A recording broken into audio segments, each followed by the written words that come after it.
The vertical launch system cells hiss open, and moments later, dozens of Tomahawk land attack missiles erupt from the decks. These missiles fly at subsonic speeds, humming the terrain in what we call nap of the Earth flight to stay below the radar horizon. They are programmed to loiter and strike simultaneously. Their warheads slam into S-300 and S-400 radar sites and command bunkers. They degrade the integrated air defense system, effectively carving out safe corridors for the pilots who are minutes behind them. While the Tomahawks are still impacting, the silver bullets of the U.S. Air Force are already deep inside hostile airspace. These are the B-2 Spirit stealth bombers. But wait, the Iranian also have an attack strategy. First, and perhaps most famous, is the Swarm. The Islamic Revolutionary Guard Corps Navy operates hundreds of small, fast attack craft armed with heavy machine guns, rockets, and anti-ship missiles. The tactic here is simple, but deadly. Instead of trying to fight a U.S. destroyer one-on-one, which they would lose, they deploy dozens of small boats simultaneously from every direction. The goal is to overwhelm the U.S. ship's defensive systems, like the Phalanx, by presenting more targets than the ship can track and destroy at once. Moving to Tactic 2, mining the Strait. Next, we have the silent killer, mining the Strait of Hormuz. This is the world's most critical oil choke point. Iran maintains an inventory of thousands of naval mines, including smart mines that can listen for the specific acoustic signatures of enemy ships. In a conflict, Iran could use submarines, small boats, or even disguised civilian vessels to drop mines right into the shipping lanes. The goal here isn't just military, it's economic. This would deny the U.S. Navy safe passage and immediately spike global oil prices, inflicting massive economic pain on the U.S. and its allies.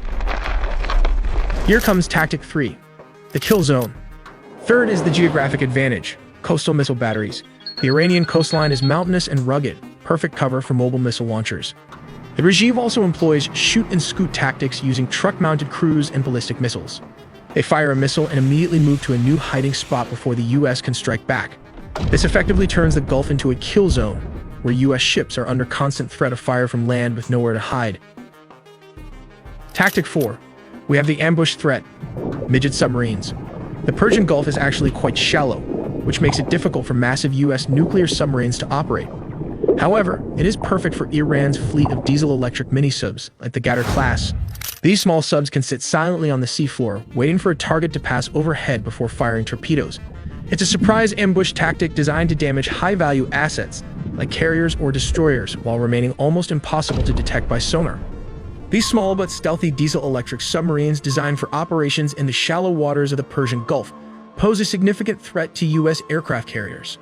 The Ghadar-class submarines, which are difficult to detect due to their small size and low acoustic signature, could position themselves in strategic locations near key naval choke points, such as the Strait of Hormuz.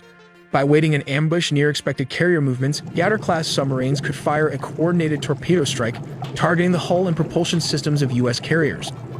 A successful torpedo strike on an aircraft carrier could disable its flight deck operations, significantly reducing the U.S. Navy's ability to project air power in the region.